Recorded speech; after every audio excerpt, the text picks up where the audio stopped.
خب بسم الله الرحمن الرحیم. با نام و یاد خدا این جلسه رو شروع میکنیم. سال 11 درس مبانی برق، بحث جریان‌های خصوصیات جریان متناوب بودیم. اگر یادتون باشه سری قبلی دیگه آخر زنگ شد، بحث فاز و فقط دورتون به شما اشاره کردیم چون مهمه. یک بار دیگه بحث فاز رو میگم. تمام داستان از اینجا تا پایان کتاب تکرار تیکه اول تا اینجاست. قانون اوم و توان همه چی همینه، فقط برای جریان متناوبه. فرقشه تو جریان متناوب یک چیزی اضافه شده به نام فاز. یعنی تو جریان مستقیم اصلا فاز و اختلاف فاز وجود نداشت چون شکل موج نداشتیم. تو جریان مستقیم شکل موج چی بود؟ خط صاف دیسی بود. اصلا فاز و اختلاف فاز معنی نداشت. تو جریان متناوب شکل موجه. حالا شکل موج ها میتونن از لحظه صفر شروع بشن یا میتونن با همدیگه فرق داشته باشن و اون فرقه رو میگفتیم فاز. ببینید یه شکل موج اگر از لحظه صفر شروع بشه این شکل موج، میگن فاز این شکل موج چنده؟ صفره. این شکل موج فازی نداره. اگر شکل موج از یک مقدار جلوتر مثلا شروع بشه، یه فازی داره، از صفر شروع نشده، این فازش رو میان میگن آقا اینقدر فاز داره. حالا چقدر نمیدونیم، ولی اگر دو تا شکل موج داشته باشیم،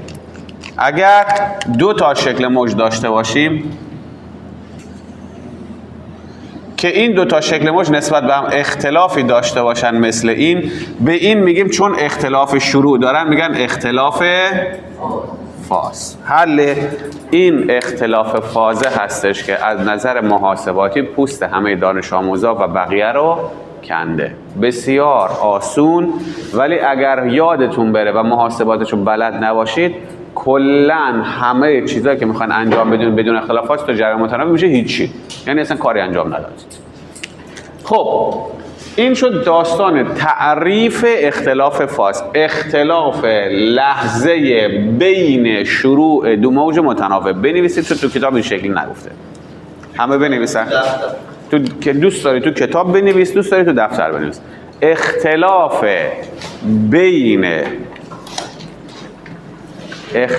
بین لحظه شروع بین دو موج متناوب. کتاب نداری؟ دفتر بگیر. اختلاف بین لحظه شروع بین دو موج متناوب. درست شد؟ بین دو موج متناوب. حالا یک چیز بچه‌ها، مداراتی که تا الان میخوندین مدارات چی بودن؟ اوهمی. جنسش چیه؟ مقاومت. مدارات اوهمی جنسش مقاومته. یک قطعه دیگه شناختین به نام چی؟ صرف یا سیمپیش. تو کدوم بحث؟ تو بحث مغناطیس. با چی نشون میدادیم جنسشو؟ ال بود. یک قطعه دیگه شناختین همین جلسه، یکی دو جلسه قبلتر، به نام با چی نشونش میدادیم؟ با ظرفیت. همه اینها در جریان مستقیم صاف بشینین. شما دوتا صاف بشین، یقینا بگیر بالا صاف کن، چرت نزنید، صاف بشید. همه اینها رو شما در جریان متناوب مستقیم خوندید. تو جریان متناوب از خودش اینا یه خاصیت هایی دارن که این خاصیت ها باید محاسبات کنید بالاش، به خاطر وجود فرکانس باعث تولید اختلاف فاز میشن. فرمول ها همون ها هست ولی اختلاف فاز داخلش قاطی میشه و دیگه میشه داستان. حالا چرا میشه داستان؟ آقا مداری که این ستاره داشته باشه تو جریان مستقیم، همون چه این داخلش باشه چه این باشه یه کار انجام میده، برام یه خاصیت داره. این مثلا مقاومت میتونی قانون اوم حساب کنی، این سلفه عین اتصال کوتاه دیگه هیچ خاصیت دیگه نداره. این خازنه عین اتصال سیم کنده قطعه، هیچ حساب کتاب دیگه ای نداره. ولی تو مدارات متناوب هر کدوم اینا یه خاصیتی دارن. این ال تبدیل میشه به مقاومت سلفی، یعنی میشه آری از جنس ال. توی این خازن تبدیل میشه به مقاومت خازنی، تبدیل میشه به آری از جنس چی؟ سی. این که خودش هم مقاومت اوهمی هست، مقاومت اوهمی همون آر خالی هست. آر ما در جریان متناوب تبدیل شد به چند مدل آر؟ 3 مدل آر. اینجاست که سخت میشه و ما میخوایم به شما درسش رو بدیم. ببینید قبلا میگفتی آر به اضافه آر به اضافه آر با هم سری بودن چه کار میکردید؟ یه آر یه آر یه آر. میگفتی آر 1 به علاوه آر 2 به علاوه آر 3. این اگر 2 بود، این 3 بود، این 5 بود، جواب میشد چند؟ 10. میشد 10. الان اگر این باشه آر ال، این باشه آر سی، این باشه آر عادی، با هم جمع کنید دیگه این شکل حساب کتاب نمیشه، خیلی عجیب میشه. آر ال و آر سی از هم کم میشن، یعنی این دوتا با هم خط میخورد. 2 3 بود، درست بینش جمعه ولی میشه 1. حالا 5 و 1 میشه چند؟ میشه 5 و 1 میشه 6. با اینکه جمع 6 نمیشه، این دوتا تقریبا یه چیزی 5/2 میشه. 5 با 1 میشه چند؟ 5/2. بله، باید روش حساب کتابشو بهتون یاد بدم. 5 با 1 میشه 6. چون داستان داره دیگه، اینا جمع عادی نمیشن به خاطر اختلاف فازه. یعنی شما اگر اختلاف فاز این جلسه رو دقت نکنید دیگه توی اینجا به مشکل بر خواهید خورد. حل داستان. حالا مداراتی که داریم، شما مدار سری خوندید، مدار موازی خوندید. چیزایی که من باید الان همین سه تا همینا که تیکه آخر کتابتون گفته، من میتونم مدارات سری رو جان متشکرم. بابا سیاه آوردی، آبی نبود؟ آبی نمیدونم. آقا اسم فرستاده پایین. بگو آقا چیز خزایی بگو آقا خزایی یک رنگ دیگه بده غیر سیاه. برو بهش بگو یه رنگ دیگه بده. حالا اینم پسش نمیدی. اشکال نداره. دانش آموز است نمیدی. خب حالا بیایم اینجا. بچه‌ها نگاه کنید داستانی که داریم. شما 2 تا اتصال بیشتر خوندین. یه اتصال سری، یه اتصال موازی. درسته؟ اینجا داستان داریم. اتصال سری شما یا میتونه RL باشه، یعنی سلف با مقاومت سری باشه. باید به اندازه 1 جلسه کامل محاسبات داره یادتون بدم.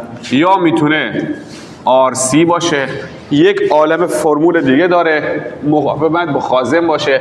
یا میتونه RLC باشه، البته قبلش LC باشه یعنی سلف و خازن باشه، یا RLC.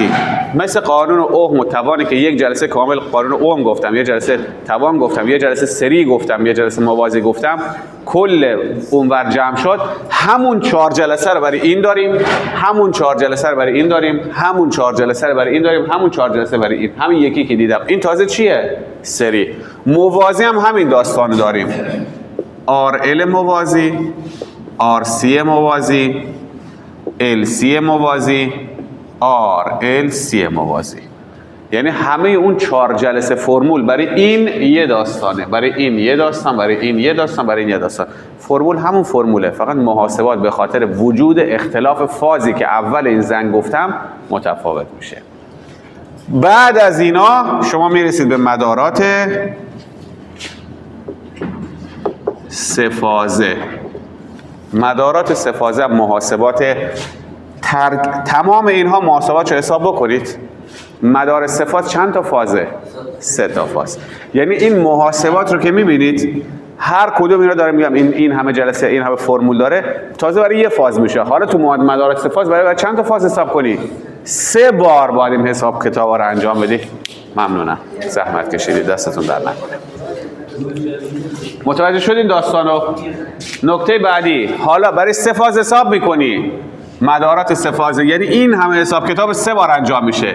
ما 2 نوع اتصال داریم، یا اتصال ستاره یا مثلا این همه حساب کتاب و 1 بار باید بهتون آموزش بریم برای اتصال ستاره، 1 بار آموزش بریم برای اتصال مثلث. جان شما باز یه برگ برنده‌ای دارین، کار و دانشین. این اگر 4 جلسه آموزش داره، من هر 4 جلسه تو یه جلسه مجبورم جمعش کنم برات. نمیام اونقدر ریز کنم فرمولاشو سخت به شما بگم، مجبورم سادهش کنم. چون شما از نظر فرمولی از نسبت بقیه 2-3 پله نگه لولتون بالاتره.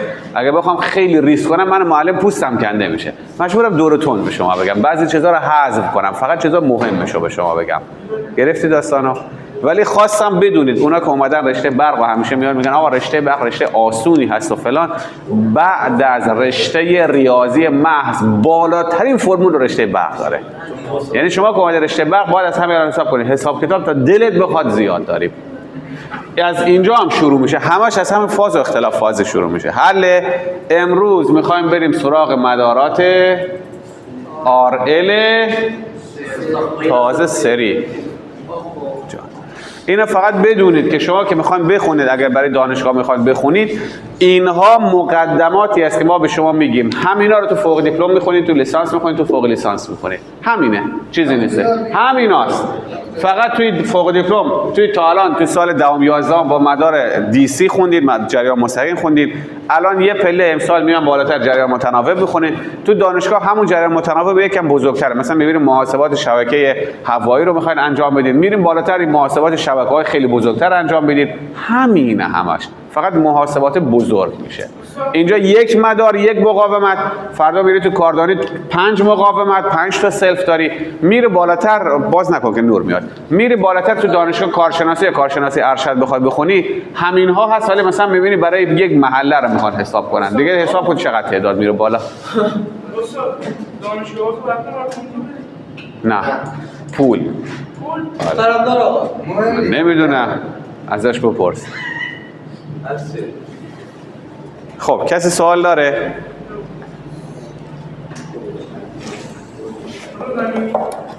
این دو بار اونم صاف چور نزن جان. خب نمیخوام اذیت کنم.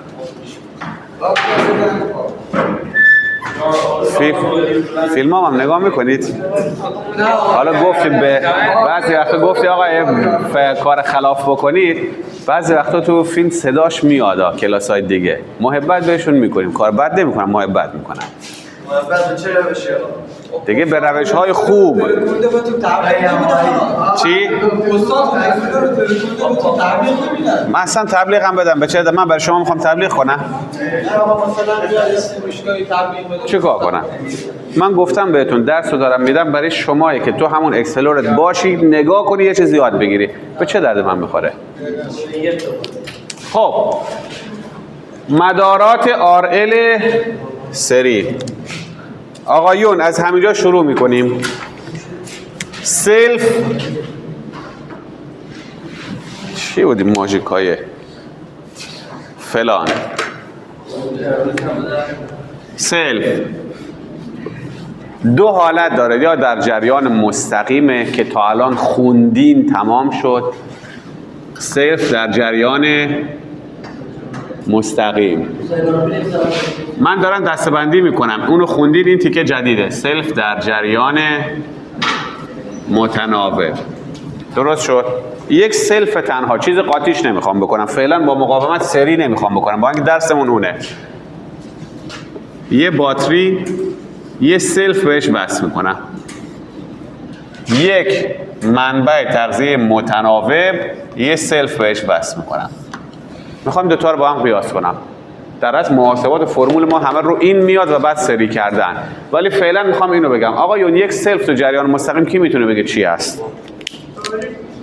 یک سلف، یه سیمپیچ اگر به دو سر باتری وصل کنم خاصیت چی داره؟ چی؟ آهنربا میشه. درسته حرفت، قبول دارم. ولی تو محاسبات مداری من اینو چند اوم حساب کنم؟ یک سلف یا سیمپیچ تو جریان تو یک مدار نقشش رو بکشیم، دوست میگه آهنرباست. درسته تو واقعیت آهنربا میشه، ولی تو محاسبات مداری چی حسابش کنم؟ چی شد؟ یک سلف یا سیمپیچ در جریان مستقیم یعنی یک سیم خالی، چه بپیچونی چه نپیچونی. یک سیم یعنی من اومدم اینجا دو سر باتری رو چیکار کردم؟ با یه سیم وصل کردم. اصلا مقاومتی داخلش وجود ندارد. نکتهش همینه. این به عنوان یک جا خالی هم به خازن اینو بعداً بنویسید، هم برای سلف.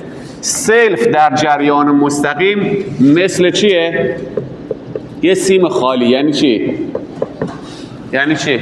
اتصال کوتاه. سلف در جریان مستقیم اتصال کوتاهی هیچ خاصیتی نداره، یه سیم صافه. پرانتز، البته درس دادم یادتون میاد ثابت زمانی گفتم آروم جریان زیاد میشه، ولی اون آروم در حد چند ثانیه است، نیم ثانیه و صدم ثانیه است. شما به محض وصل کنید تو صدم ثانیه آروم میگه جریان زیاد شد، دیگه هیچ خاصیتی نداره، میشه یک مدار صاف انگار سیم ساده. حالا بیام تو بحث سری. اینو یکی به من بگه الان میخوام ببینم برام چی حساب میکنید. یه مقاومت رو با یه سلف سری کردم، مقاومت 10 اوم، سلف مثلا 20 هنری و اینم 50 ولت. یکی به من بگه جریان مدار چنده؟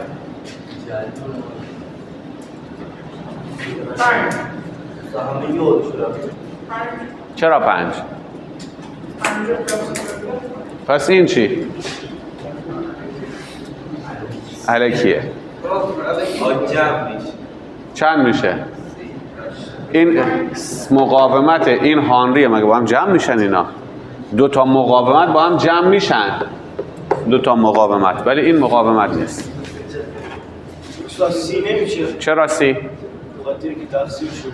این جمله رو بخون. اتصال کوتاه یعنی چی؟ یعنی الان این شکل با این شکل با هم یکیه، دو تا با هم یکی هست. سلف در جریان مستقیم چیه؟ هیچی. 20 هنری رو نوشتم فقط گولت بزنم. در جریان متناوب این 20 هنری کمرتو خرد میکنه، در جریان مستقیم هیچ فایده ای نداره. یعنی چی الان؟ یعنی قانون اوهم این میشه چی؟ آی مساوی است با وی تقسیم بر آر خالی، ما که ال هیچی نداریم، مساوی است با 50 تقسیم بر 10 5 آمپر. گرفتی داستانو؟ این سلفه چقدر تو مدار به درد میخوره؟ فقط نیم ثانیه اول، حتی یک دهم ثانیه اول. میخوای دو تا پا رو بیاری بالا؟ درد کنه. شما پاتو بناس پایین. اگر بعضی وقتا صندلی جلو پات میکشم، حالا فهمیدید چرا؟ تو تصادف کردی پات ضرب خوره، ولی بقیه رو نگاه کن. اشنوش جانه. صندلی از زیر پات بردار. صندلی از زیر پات بردار. چی؟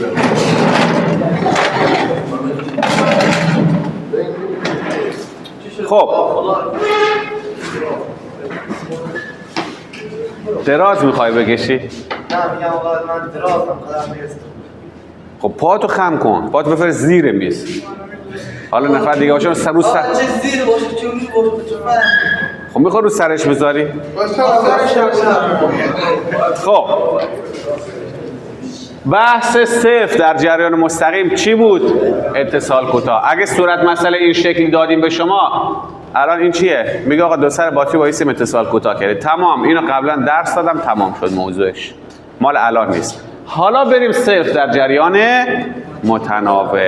اولین خاصیت جریان متناوب رو چی گفتم؟ فرکانس دارد. من باید از این به بعد مثال وقتی می‌نویسم، اگه اینو می‌نویسم 50 ولت، اینم مثلا بنویسم 20 میلی هنری، حتما وقتی بحث متناوبه اینجا باید یک عددم بنویسم، مثلا 50 هرتز. جریان متناوب باید به شما فرکانس داده شود. این حله. حالا فرکانس دادیم چه کار میکنیم؟ توی اینجا این رو ما نمیتونیم مقدارش رو حساب کتاب کنیم. چرا؟ چون قانون اوهمی که بلدیم آی مساوی است با وی تقسیم بر آر. این چیه؟ این اله.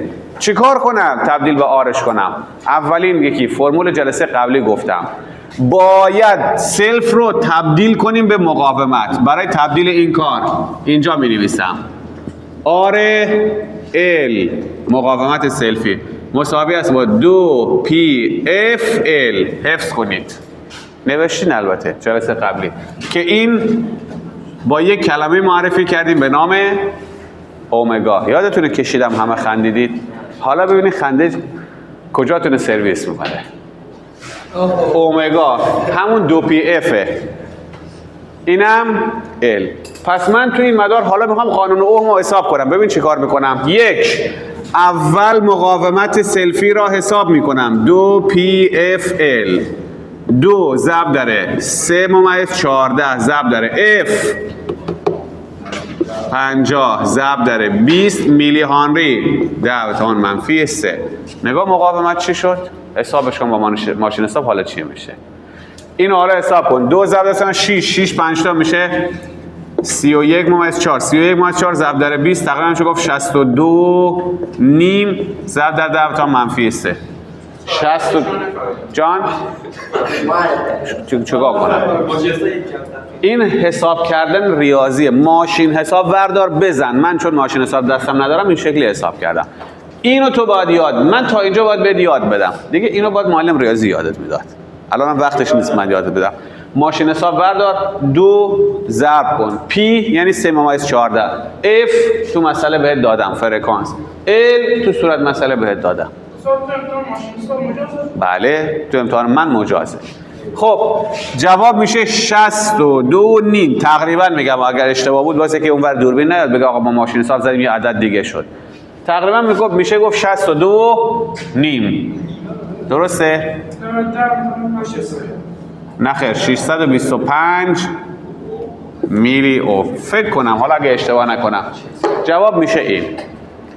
حالا تازه چی رو حساب کردیم؟ آره ال. حالا بشین جوابشو بگو. مساوی است با وی چنده؟ 50 تقسیم بر 625 10⁻³ حالا با ماشین حساب کن.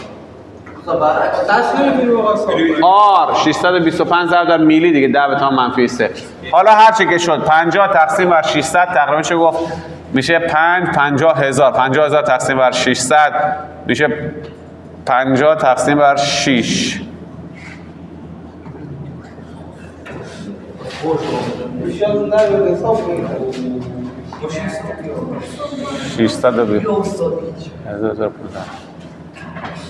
های چیزی مثل حالا فرض کن 800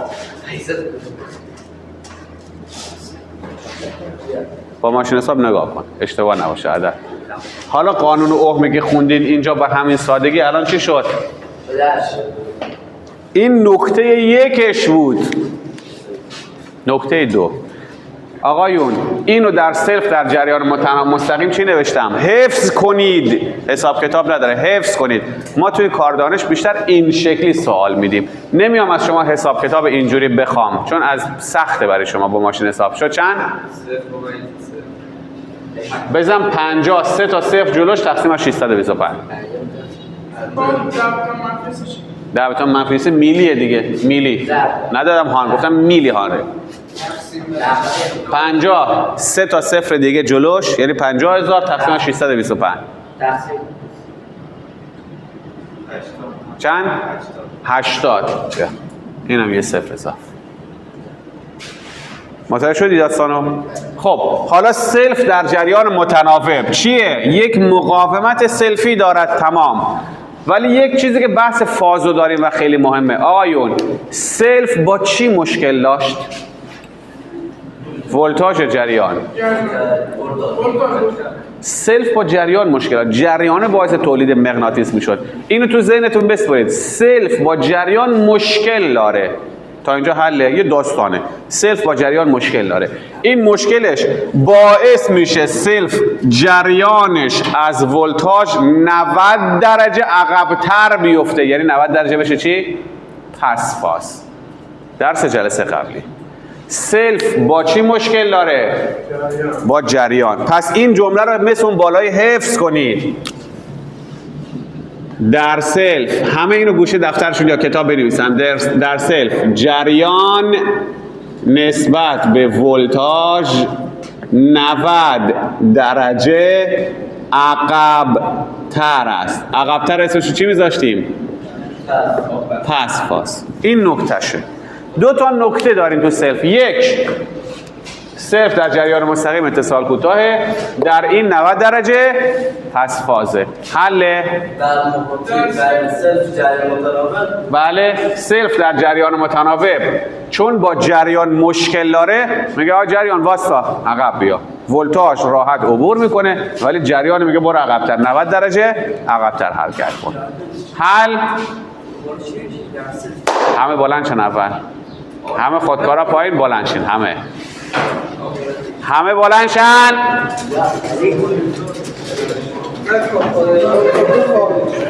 همه بلند. یقه اونم بگی بلندش کن. بلند. پاک نمی کنم. بلند شو. بلند بلند بلند بلند. تا 20 بشمرید رو پنجه من ببینمتون. هر کیو ببینم. تو دست رو بکش بالا. فقط دست بکش بالا. بشمر. گفتم رو پنجه. بشمر من ببینم 20 تا هر کسی کامل بشه. رو پنجه. بلند شو. رو پنجه بکش بالا. بکش. رو پنجه. بکش. 20 تا شد. بشین. 20 تا شد. بشین بشین بشین بشین بشین. بقیه کی گفت آخری ها بشینن؟ ندیدم. بلند شو. تو بلند شو. 20 تا شد. الان تازه اومد رو پنجه. زمان اینجوری فقط صاف بودی. بودی؟ بشین. داری کاری میکنی؟ جان کی؟ شما بشین. کی گفت بشینی؟ بلند شو. بلند شو. صندلی بهت نمیدم. بلند شو. بلند شو. بلند. تو هم بلند شو. تو بشین. ما بلند شو. 2 3 4. این بدبخت واسطاده رو پنجه. 1 2. میدونی پنجه به کجا میگن؟ نه پنجه دست. رو پنجه واسطا. بذار تا 20 تا بشینه بعد هم ردیف آخر همه رو میشونم. اون واسطاد شما ده. همه به خاطر تو واسطادن. تا 20 بشمار.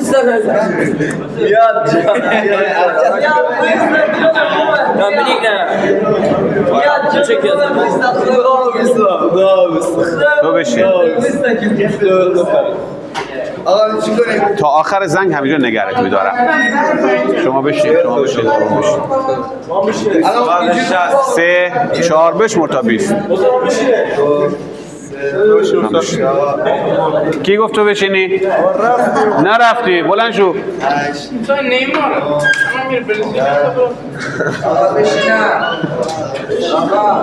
کمر تعادل نداره. یه بارتا بزن بکش بالا سرحال شی. سرحالی دیگه سری بعدی میزنم درست کارا. حواست باشه. خب انشالله که یکم سرحال شده باشید. دیگه میزنم از این به بعد. چرت بزنی میزنم. یه بار دیگه اینو به صورت نکته مهم جا خالی بنویس. در سلف یا در سلف جریان. ببین جریان نسبت به ولتاژ 90 درجه عقب‌تر است. چرا؟ اینو حفظ کنید. سلف با جریان مشکل دارد. حفظ کن. سلف با جریان مشکل داره. برای همین جریان 90 درجه عقب‌تره. حالا میخوام یه سوال بدم تو امتحان. می نویسم در سلف ولتاژ نسبت به جریان 90 درجه جا خالی است. جمله ما نگاه کن. در سلف جریان 90 درجه عقب‌تره. وقتی جریان عقب‌تره پس ولتاژ جلوتره. صورت مسئله وقتی میخوام اذیت یکی کنم ببین چه شکلی سوال میدم. به جای که تو برای شما این شکل جریان نسبت به ولتاژ 90 درجه جا خالی است. خب همه میدونم سلف 90 درجه عقب‌تره. میخوام اذیتت کنم نمره نگیری. مینویسم در سلف ولتاژ نسبت به جریان 90 درجه. سری من وای میسم میگم خب وقتی سلف عقب‌تره پس ولتاژ جلوتر. چشاتو ببند تصور کن. حل معنی پیش‌فاز و پس‌فاز چی شد؟ فقط یه جمله رو حفظ کن. من چیزی که به عنوان یه معلم حفظم فقط حفظم سلف با جریان مشکل دارد. دیگه پس و پیششو بلد نیستم. فقط اینو میدونم مشکل داره. حالا که مشکل داره چشامو میبندم. بیا اینجا واسه کنارم. تو دوربین ناراحت که نمیشی. بیا اینجا. من حساب میکنم. من ولتاژ ایشون جریان. من سلف. آقا سلف با چی مشکل داره؟ جریان هولش میدم پشت سر. تمام. حالا پشت سره. حالا دیگه میدونم جریان پس ولتاژ پیش. من چون میدونم سلف با جریان مشکل داره اینو حفظ کردم. هولت میدم عقب. حل. به دیوار که خودی ناراحت نشدید.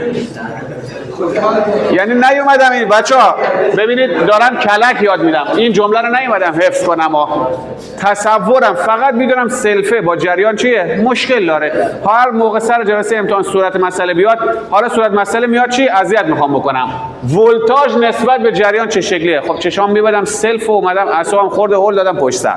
خب حالا ولتاژ کجاست؟ جلوی سلف واسطه، جلوی جریان واسطه. می‌نویسم پس اینجا 90 درجه ولتاژ جلوتره. گرفتیم؟ حفظ نکنید، داستان تخیل بزنید. داستان تخیل بزنید. یاد گرفتن که شما از یاد ردید. حل. آقای صادقی حل. کیا؟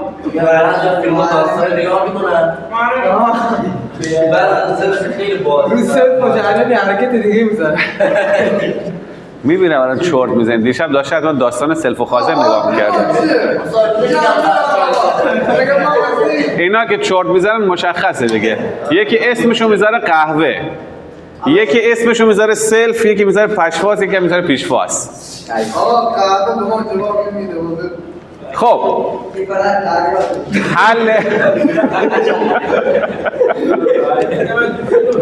خب این از داستان این. حالا بریم سراغ قسمت اصلی این بحث.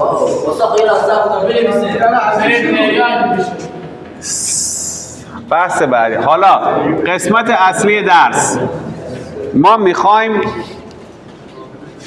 مقاومت و سلف سری رو امروز درس بدم. یک مدار میکشم، جریان چیه؟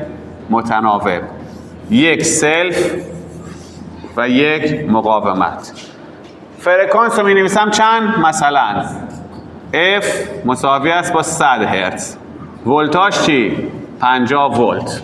مقاومت 10 اوم. سلف یا به شما RL رو میدم که کارتون خیلی خیلی خیلی آسون میشه، یا به شما RL رو نمیدم، میام مقدار L رو میدم. مقدار L رو بدم اول باید با این فرمول RL رو حساب کنی. درست شد؟ چون نمیخوام اذیتتون کنم. اینو میدم 6 اوم، RL رو میدم 8 اوم. خب یک سوال، به نظر شما مقدار مقاومت کل چند میشه؟ میشه چند؟